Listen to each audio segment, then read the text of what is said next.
સુરત શહેરના લિંબાયતના ચર્ચિત આસિફ ખાન પઠાણ મર્ડર કેસમાં હાસિમ સિદ્દીકીની પોલીસે ધરપકડ કરી છે।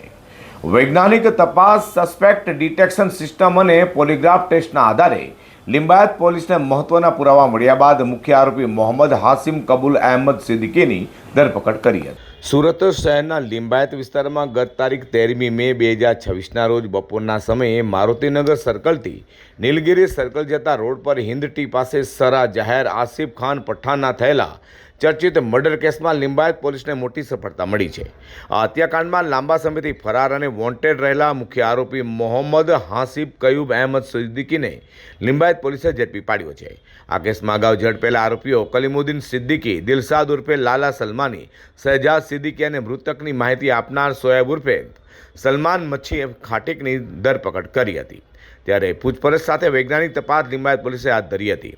ઝડપેલા આરોપીની પૂછપરછમાં હાસિમ સિદ્દીકી તરફ કેસ વધતા સુરત પોલીસ કમિશનર વામાંગ જામીર, અધિક પોલીસ કમિશનર બલરામ મીણા, નાયબ police commissioner doctor Kanan Desai, ત્યારે નાયબ પોલીસ કમિશનર સીયુ પારેવાની સૂચના લઈને લિંબાયત પીઆઈ ડીડી ચૌહાણ તથા સેકન્ડ પીઆઈ ડીબી ચાવડની ટીમ પીએસઆઈ કેપી જાડેજા તથા પીએસઆઈ જેજી ચારણ સાથે તપાસમાં જોડાઈ હતી। ત્યાં નામ હેડ કોન્સ્ટેબલ રાજુભાઈ હાલુભાઈ, અનામ પોલીસ કોન્સ્ટેબલ સાજનભાઈ કાનાભાઈ અને અનામ પોલીસ કોન્સ્ટેબલ યુવરાજસિંહ રાજુભાઈને મળેલી બાતમીના આધારે આરોપીઓની એસડીએસ એટલે કે સસ્પેક્ટ ડિટેક્શન સિસ્ટમ ટેસ્ટ અપ એફએસએલમાં વિધિ તપાસ કરાઈ હતી। ત્યારબાદ આરોપી હાસિમ સિદ્દીકીનો પણ એસડીએફ ટેસ્ટ કરાયો હતો। એફએસએલના અભિપ્રાયમાં આધારે કોર્ટની મંજૂરી મેળવી આરોપીઓનો પોલીગ્રાફ ટેસ્ટ પણ કરાવાયો હતો। વૈજ્ઞાનિક પુરાવા, ટેકનિકલ તપાસ અને અન્ય તપાસના આધારે તેની સંડોવણી સામે આવતા આખરે લિંબાયત પોલીસે હત્યાની સોપારી આપનાર લિંબાયતના કુખ્યાત હાસિમ કબૂલ અહેમદ સિદ્દીકીની ધરપકડ કરી છે।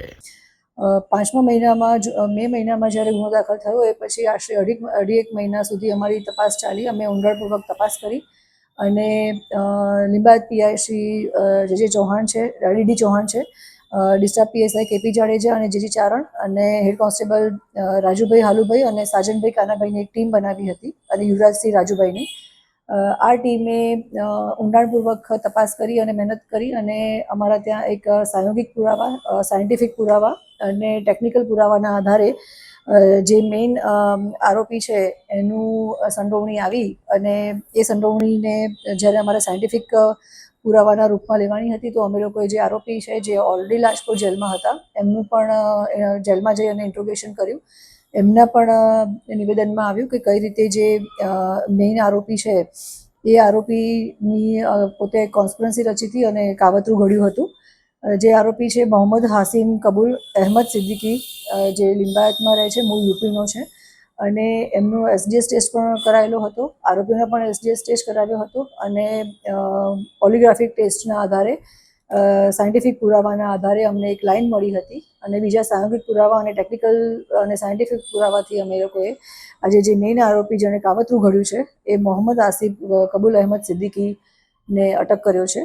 એના વિરુદ્ધમાં અગાઉ પણ 20 જેવા ગુનાઓ દાખલ થયેલા છે, જેમાં 307 છે, 325 છે, 324, 323 આર્મ્સ એક્ટના પણ ગુનાઓ છે। એવા અલગ અલગ 20 પ્રકારના ગુનાઓ એના વિરુદ્ધમાં નોંધાયેલા છે। વધુમાં લિંબાયત પોલીસે જણાવ્યું હતું કે આરોપી હાસિમ સિદ્દીકી વિરુદ્ધ અગાઉ પણ લિંબાયત, ઉધના, સચિન, જીઆઈડીસી, ડિંડોલી અને સલાબતપુરા સહિતના વિવિધ પોલીસ સ્ટેશનોમાં હત્યાના પ્રયાસ, મારામારી, લૂંટ, ખંડણી, ધમકી, આર્મ્સ એક્ટ સહિતના અનેક ગંભીર ગુનાઓ નોંધાયેલા છે।